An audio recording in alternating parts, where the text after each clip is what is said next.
Yeah, boy. Welcome back. Oh, you did the voice. You did a noise. It was my turn only. Kyron down. Welcome back. I thought you'd finished. Welcome back to another edition of the Musings. Kyron has just stolen, as you can hear. Here's my co-host Kyron People, down. you definitely finished. And it is one, and we're going to be doing some musings today where we look back at the week that was, learnings, thoughts, ideas, things we want to maybe get off our chests, so we want to clarify. Yep. And we do it for the benefit of the mere mortalites out there. You adenosine-filled individual. This is all for you, now, mortalites.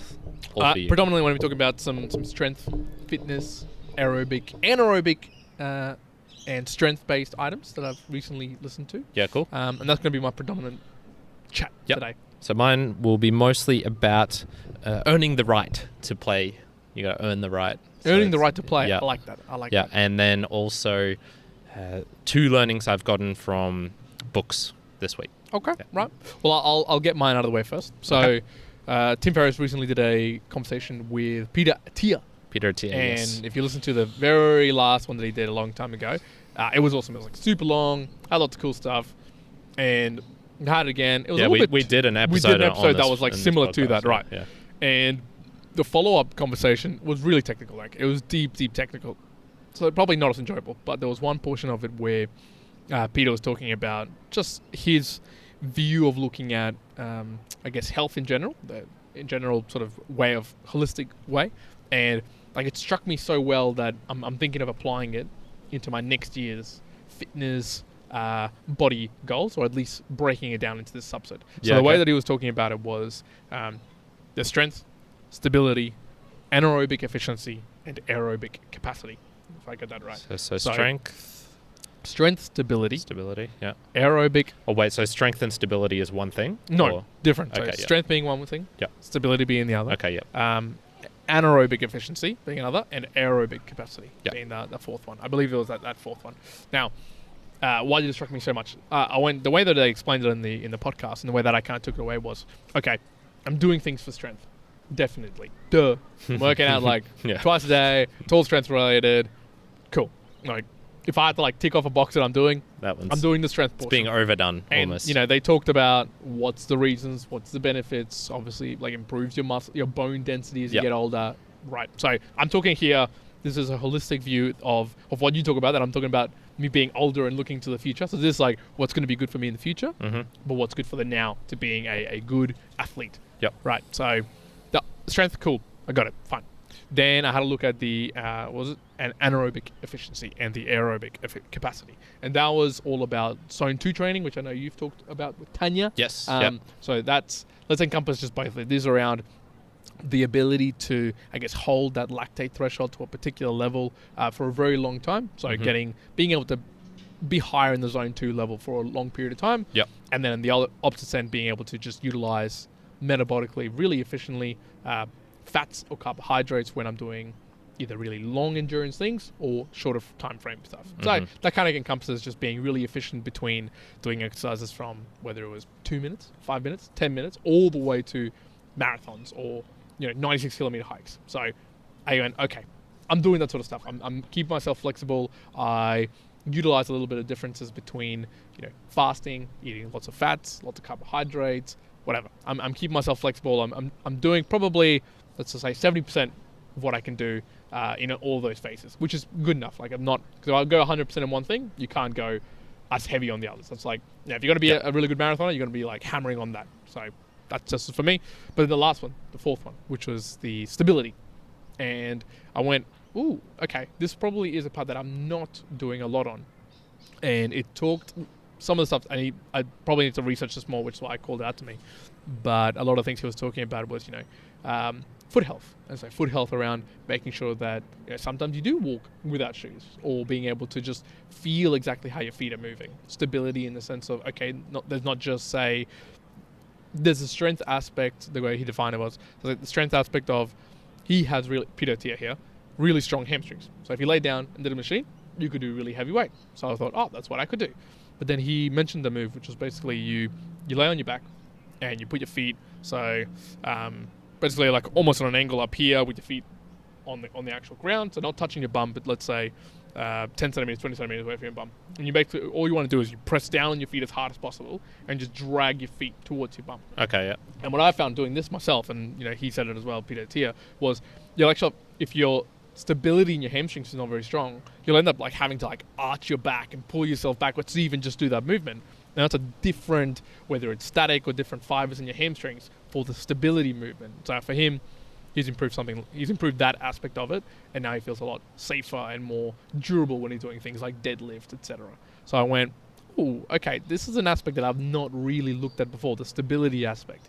And maybe it falls in line with knowing the human body as well. So I'm talking, doing handstands or doing bends or yoga. I would put all of that into the stability range.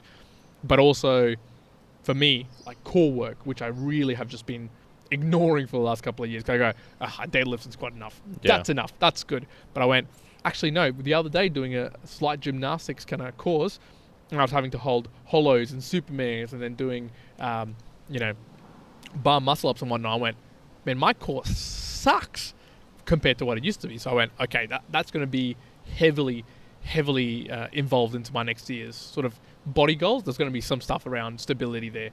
What that looks like, I'm not sure. I might take a leaf out of your book with maybe a couple of gymnastics classes, maybe more specific core training. I'm not sure, but we'll see. Maybe I'll have to play some, what is it? Some hacky sack, maybe, potentially. So you don't know. If you want foot health, the Foot Collective's the place, right? So it just opened my eyes a little bit and going, maybe I thought that this was less of a priority, which maybe I'm becoming more bullish on. Yeah, okay, so, there you go. I'm probably going to go the opposite way, man. I'm thinking every time I think of next year's challenge, I'm like, there's all these moves I want to do, man.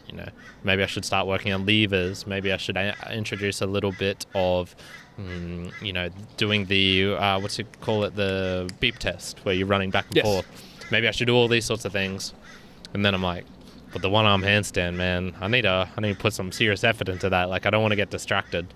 So I think you need to focus. I think in that instance, you have to focus. Yeah. For the one arm. You have to focus. And I think, so this was, my takeaway from that was, I'm at a stage now where I could confidently say, am I going to be not even number one in the world, am I going to be like in the top 1% of a particular like movement pattern or strength related thing? No. Yeah. Like for people like you. I guess. Like, am I going to be like one of the top deadlifters in Australia? No. Am I going to be a top squatter? No. Am I going to be a top like CrossFit? No. Am I going to be a top handstand walker? Definitely not. Yeah. Am I going to do all these things? No. But I want to be across all of them, be to such a high caliber level that it'll be my mere mortal moment, but just to a high enough level that I go, okay, that's the eminent human being I want to be. You want to win the game show of the Kyrens. Yeah, the game shows of the game shows. Exactly. I love the comment that Jay left. But for the one-arm handstand, that's different, because at that point, I would consider you top 1% of all people who can handstand in like Australia. Like, that would have to be there. Yeah, you'd probably need to be at a real good level to do one-arm handstand. To hold it, and hold it like steadily as well. Yeah, like not mucking around holding. Yeah. All right, so I'll go on to earning the right to play. So this was something I sort of just came up with today, because I didn't really do my notes during this week. So I was just thinking of some of the stuff that I did this week, and one was I went out and played golf with the family. Yes. And so that actually takes a while. We were playing Ambrose with 4 people, which is good, because Ambrose is where you just take the best shot of the 4 and then you go on from there. Yes. And obviously saved a lot of time doing that, because otherwise you're following your own ball, zigzagging everywhere, or as I do, zigzagging everywhere. And it's even doing that, it still took close to 4 hours. So it's a good. Could have done a marathon. A good yeah. Could have done half a marathon, maybe. And it's just a solid time commitment. Yeah. And I sort of thought, oh man, how can I justify this sometimes? Because I love going out and doing stuff with the family, but that's a long one. Like, that's starting to get longer and longer. But I'm coming to the conclusion, I don't feel bad, and I didn't feel bad about, I could have done so much stuff on the mere mortals. I could have done so much reading, or, I could have done a workout, which I didn't, because I didn't have time, because I was doing that. And I just went, you got to earn the right to play. You got to work to get that. And, I feel I'd done that already sort of through the week in terms of spending time with the family. Like I spent lots of time with them, but it was all, going out to shopping, taking mum to and to it from the gym, going to the dentist with mum as well, and just, cleaning up the house, doing all these sorts of things. And so I went, no, you know what, this is good. There's a good amount of play involved. And I just thought, yeah, you know what, you can sort of apply that to tons of other areas. So handstands, if I am only spending 3 hours a week on handstands, there is no time to play in there. That should be work time. That should be true, yes.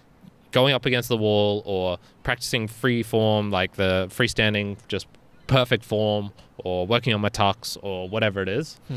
But now, because I'm doing, it'd be probably closer to like 8 or 9 hours a week of handstands. That's where it's like, you know what? If you want to play around with blocks and stuff, it has nothing to do with this year's goals, but that's acceptable. You can spend half an hour there. So, yeah, what are your thoughts on earning the right to play? You have to do the work first, and then you're allowed to play afterwards. Yeah, I heavily I think agree with that. Heavily in the sense that I think what's this? So I'm reading Ben Kehoe's book at the moment. Yes. And one point that he's making is that Australians in general are very much about the lifestyle country, right? Around we want to do things that are best in our interest of our lifestyle.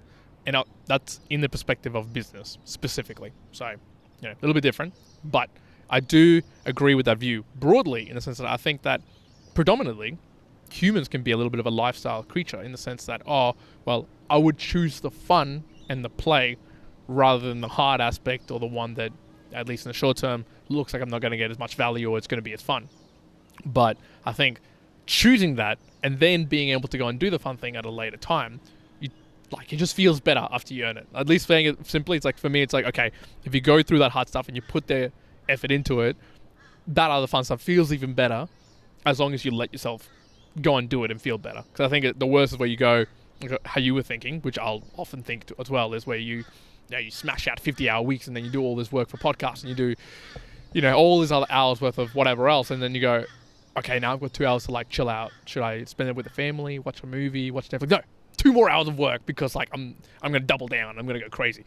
And, there's obviously more complexities there, but I go okay, yep, that's probably a time where you do earn some play there because you've put in the time. I got a problem though if you're just putting in a very low, minuscule amount of effort and then going oh yeah, but I deserve playtime.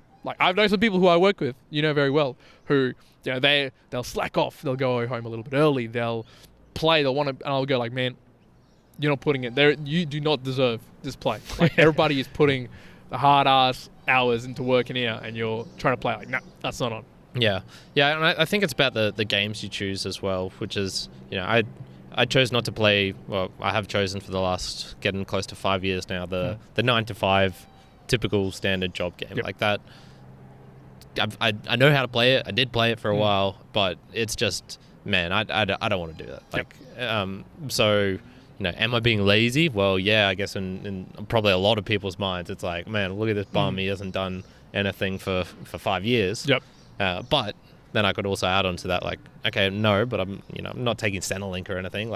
I'm surviving off my own money, and I'm doing exactly what I want to do in the terms of how much time I'm spending per day on things that I enjoy, learning another language, going out and exercising, doing the mere mortal stuff. All of this is just man, I would not have had time for that playing that other game and working hard at that other game. And it's that being said, the play side of it. So I'll get on to the other aspect of this then, which is the learning of the Wu Wei.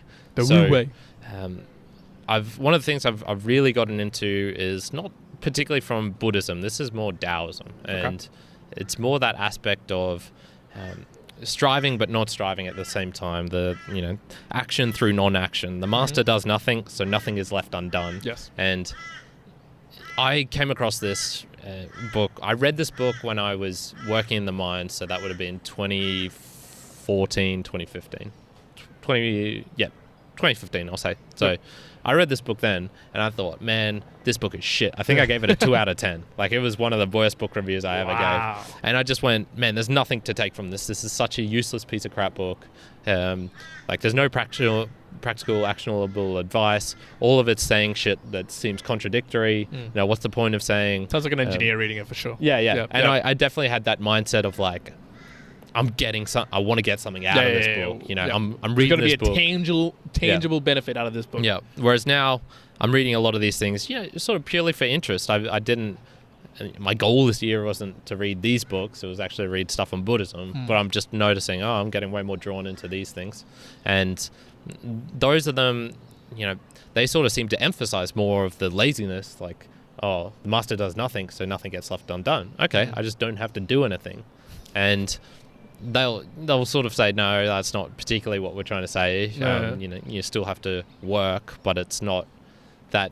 It's trying to eliminate the thing that seems to be going wrong with lots of Western countries, where people are just burnt out. They're, you know, stressed out from everything. They can't, you know, what's the meaning of life? That sort of thing. And I really like this Wu Wei. So I'm terming it like chilled out consciousness. So it's where you're doing practical activity, or you know, you're doing stuff, but your mindset is of like quiet contemplation. You're just chilled out. There's no, you know, maybe doing the 20%. It's the ultra instinct mode of Goku. Yeah. It's final form. Yeah. It's just being able to do stuff, but not worrying while you're doing it. Like, it's okay to worry a little bit, I would say, like maybe 20%. You know, 20% I should think about how I'm going to learn this language. 20% about what movements I should do for this particular session. Do you mean that as in like all the time, or like in a specific domain or activity? I think so. When people hear nirvana, I think they imagine that being in that, you know, let's just Constant say flow state like that, or that state where you're always just, time slips by and it's like everything's not necessarily completely good, but it doesn't bother you. You're just chilled out. I think probably the best way to aim for it is like 80% of that, and then 20% of the, you know, sort of stressing out, thinking, striving, oh man, I really desire this, how am I going to get that sort of thing. That's that's mostly what I'm learning from these books on Taoism, the Eastern philosophy, and I quite like that. I think there's something quite true in that. Yeah. And if you just say that little quote again from the book. So I'm not sure if it was particularly this, but it was about this, where, you know, the master does nothing, so nothing is left undone. So it's sort of, you know, you're not trying too hard, or it's like striving for non-striving, or non-striving for striving. Yeah. Well, I've picked it up in other books and other places as well. It's one of my maxims as well, where the whole, like, you know, you can't directly achieve happiness. Happiness is achieved indirectly by doing other things, and then you achieve happiness. We talked about fame recently. You know, if you really want fame, probably the best way is not to chase fame, because you won't get it that way. Do something that you find really well. And that's the other thing. It's like that's probably incorrect. If you want fame, yes, you can chase fame and you can get fame. Like, that's a thing. But if the only objective won't is be fame, what you're thinking it's like. Exactly. It'll be like the fleeting fame, 15 minutes, or an uncomfortable... not the fame that you were imagining. Yeah. And I think that's where I kind of picture all of this, whether it's like in that Tao style, whether I'm reading it in different, or the way that I take it from my maxim. It's like, okay, like, everybody says, I want to be happy. And that's not a bad thing, definitely. And about talking to a lot of people, it's like, well, like, imagine someone who's having a really shitty day. Like, you can't just say to them, hey, you know what would fix it? Be happy. And it's well... Or just be. Yeah. Just be. No, that doesn't help shit, all right? That doesn't help shit. If you're having a bad day, that doesn't help shit. But it's... how can you be happy? Okay, well, if you indirectly look at other things, then that's where you can start looking at, okay, well, have perspective. Let's focus on something that did go right. Let's think about how you can take from what today to improve forward. Like, you know, was your decision like a hard decision that turned into a shitty thing in the short term, but, you know, long term, you're going to learn from it, whatever the case may be. Okay. And then indirectly, you can build maybe not quite happiness, but at least contentment. And then contentment can turn into happiness. And then happiness can be joy, because then you're learning. Okay. So that's a different pathway. But yeah, just telling someone to chase happiness, or the same in another way, success, or even money. Like, if you say to someone like, oh, well, you know, if you become a millionaire, you can do this to become a millionaire. And I reckon there's plenty of ways out there where you can really risk it. And it's risky, but it's kind of straightforward to become a millionaire. Like, I'm genuinely saying it. There's ways out there, people, you can become a millionaire if you want to. But how much you're going to enjoy that and how much you're going to find pain from it or whatever else. How much grind are you really willing to do to get that? So yeah, the one that always got me was if you're like uncomfortable with women, if you can't do anything, just be yourself. Yeah, it's yeah. like myself is the problem. Like the females don't want Karen. Yeah. Myself is the problem. That's not the being more of that is not going to make things better. It's going to be helping out. It's going to make things worse. Yeah. Funnily enough, I came across a book that's in my top 10. Top 10 book. Which is? It's called Lost Horizon by James Hilton. And this was also the thing that got me thinking about working and play. So I put in tons of work in terms of like books that I'm reading and being very particular with them. And this was one that I just grabbed from the library because it had classic written on it. I'm like, okay, that was like a fun read. Yep. And man, just like I would say this won't be in many people's top 10. It's just really up my alley because it's got things like, it talks a little bit about war, talks about monks, talks about Eastern philosophy. Oh wow! Okay, so it's like it merges all these things into. And it's got the the quintessential English character in it. This guy, and then there's just like a little bit of a plot twist at the end, but not. It doesn't feel forced. And I went, yeah, man, this is a good book. Like, this is a good book for me. I'll talk more about it in the book review. But okay. Well, there's something to be said to just But that was like I'm doing the work in terms of reading the stuff that. I said, I'm pretty sure I'll get some good knowledge out of in terms of it's like on my list of best books, so that I can sometimes grab a random one and be surprised, and then also be surprised by how shit they are. Exactly right. Well, it's like, you can't expect that all of a sudden it's going to be like always positive. No, you're going to have some shit in there. Yeah, but that's kind of okay. For sure. That's the dice you roll in life. That is true. So I'm going to do my immortal moment. Let's do it. Work. Thank you, Rihanna. It's a fantastic song. I have no idea what you say most of the time, but at least you know that one. Yeah. I think this one's mine from Plato. So the scholar athlete. I want to be the man of thought and the man of action, doing it the right way. So just getting back to what does the scholar athlete look like? So I went, okay. Is that what Plato called it? The scholar athlete? It is. It 100% is. Are you sure it wasn't Philosopher King? No, it is Plato. It is Plato. Or at least. Like the translation. This is at least Ros Edgley's quote of Plato is that. I mean, now whether that's correct, it could be. It could be. I've only read one of Plato's stuff, so. But no, it's it just made me think. Being maybe a scholar athlete is probably more to it than just strength and more to it than running.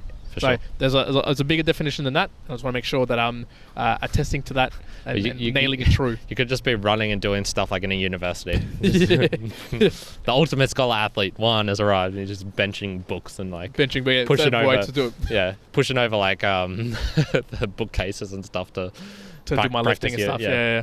Dragging them around to practice your own. No need to get like a sled pull or whatever. Just start pulling like humans when they're in the library. Just like wrap a rope around them. Just like, maybe it would hate me for that. Anyways, folks, that's it for Musings today. I hope you enjoyed the learning, some of the thoughts, some of the books. Are you going to check out Karen's book recommendation? What was the name of it again? Lost Horizon by James Hilton. Make sure you go and listen to the book review when that comes out. Yeah, should be already out. Should be already out. There you go. Look, folks, I hope you enjoyed today's conversation. If you're listening to this on the audio, please make sure you're following along. If you made it this far, following along does help us out for sure. Leaving a review, it is good, but if you can follow, it's always appreciated, and sharing it with a friend. Yep. If you're watching by a video, again, subscribe, like, comment, leave something or thoughts. Things. Do you like my take on Karen's beanie? Stole his Argentinian beanie to look better on me than Karen? Yes, it's the answer. Yeah, you can write it down. No one came along insulting you, calling it a rag. So at that very point, it's already better. Chux on his head. Chux on my head. So anyways, folks, that is all. One out. Karen out. Oh. Work.